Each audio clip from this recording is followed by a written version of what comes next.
people's differences. What a concept, right? So here we are with another image, right? Right after September 11th, right?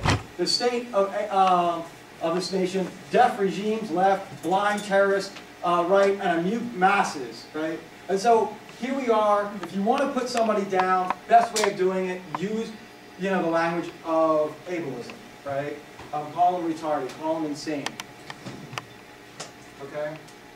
So now we have a critique of the government and how they use and repress people with disabilities. And now I'm going into specifically the criminal justice system. And then I'm going to wrap up and we'll take some quick questions. So animal rights supports racism.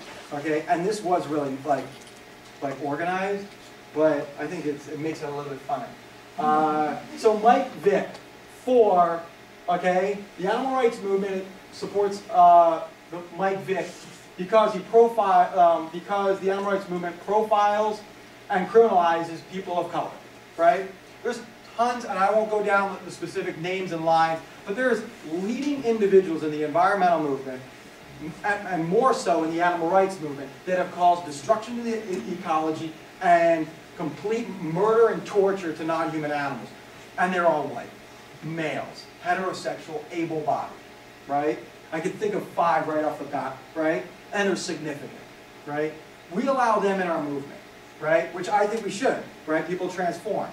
But when Mike Vick, and there's a critique of Mike Vick, and I have a critique back onto those individuals. Mike Vick didn't do it voluntarily. He had to get arrested, right? And incarcerated. So he didn't. All these other individuals did it voluntarily and were incarcerated, weren't incarcerated, right? So there's the difference, right? And Mike Vick really never said sorry, right? So we should focus on Mike Vick. And I go into any class right now and I say Mike Vick, and the first thing that anybody comes to mind is, dogfighter, right? Nothing good, nothing positive, right? And I think we need to and we can talk about this in the Q&A and all these things, is how do we problematize this? How do we problematize the criminalization of individuals, specifically that do fighting? So if we take it from a micro to macro and look at cultural imperialism, like bull riding is okay and legal. The largest bull riding and the rodeo is in Houston, Texas, right? But we, in the white America and white European cultural imperialism, perpetuating it, is against bullfighting and cockfighting, right? Which are not dominated through a white lens, right? And not practiced by the white culture. Does that make sense? So we have to really challenge these notions of why are we going to other countries like Japan and telling them what to do, or going to native communities while we have a slaughterhouse in the back of our neighborhood, right? And the reason a lot of the times is it's easier, right? It's easier to target other oppressed groups, right? And we have to really challenge and problematize these things. So jailing abusers, right? This is the classic. HSUS, so many local grassroots animal rights movement, and Facebook all the time. Dog abuse, some 13-year-old microwaves a cat. It's horrible. I've seen it. I know kids that have done it, right? What do? We use the punitive justice system and tell them to lock them up, right? And guess what? They become really bitter and they probably do it again, or a lot of the kids become more violent after they leave a juvenile detention center, a prison, or a jail. And it's not transformative or healing whatsoever. Again, oppose the ATA oppression, but note when we're against the ATA, the Animal Enterprise Terrorism Act, which says that the animal activists and environmental activists are terrorists, that was signed into bill in 2006. So we're against that, and we believe that we're the complete most repressed movement in the country, while not addressing that there are still, after 40 years, black liberationists in prison in the U.S., right? And Puerto Ricans that were still, organizing in the 1970s that are still arrested. Native Americans that are still arrested, right? And we don't, address these or try to build solidarity in the large gaps. But we talk about our oppression and our repression. And finally, how organizations and individuals demonize a nonviolent group that does do criminal acts. I'm not going, I teach criminology 101 and juvenile justice, etc. for like the last 5 years. I'm not saying the ALF, under a legal framework, is doing anything legal. They are.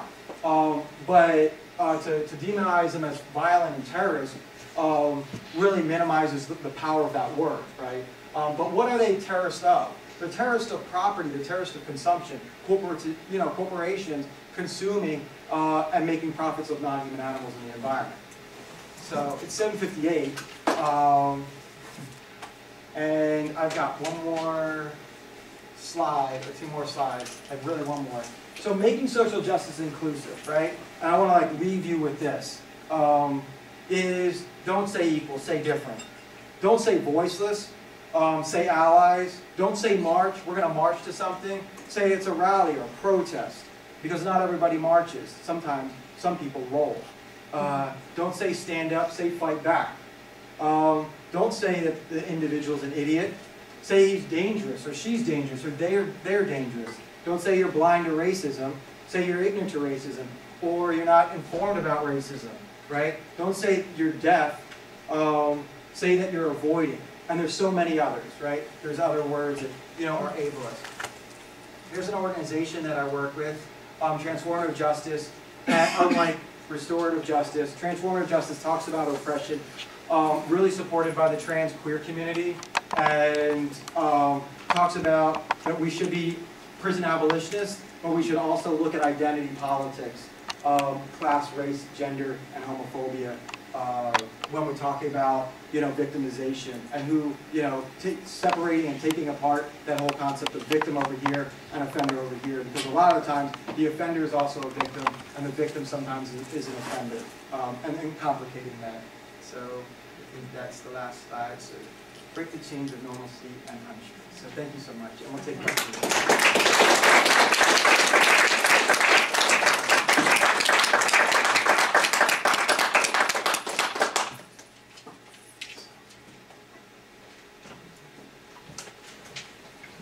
Can you talk more about the techno-digital justice thing, like especially in terms of what Reeves was saying about how our consumer choices are inherently part of an exploitative system. So like we have these things and someone else is kind of exploited or deprived of something for them. So can you talk more about how to achieve techno-digital justice without like you said, strip mining, clear cutting, oppressing the workers who make the technology?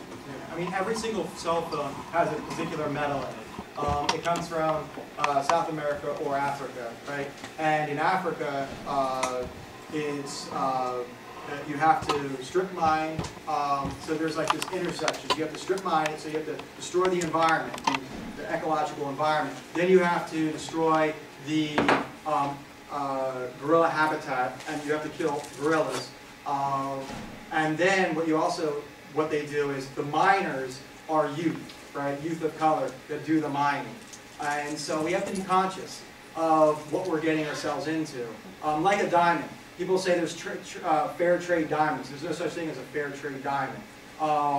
Because if you value this item, right, even if it's a fake item, you're still valuing the look of it. And that's what we have to try to get away from, is the look and the concept that's behind this. So it's not about just having fair trade coffee, because you're still putting a value to coffee and keeping that value globally high.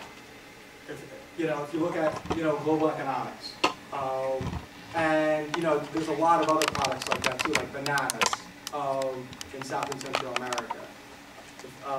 So being conscious of all the things, and then minimizing the amount of technology that we use, right?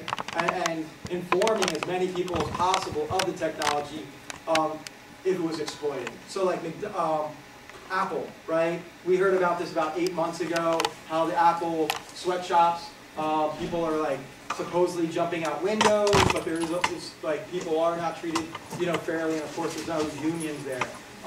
So telling each other about these issues, I think that would be like the most important thing. And sharing what an anarchist concept, instead of having like 5 laptops in one room, maybe sharing a laptop instead of buying one or having 20 computers.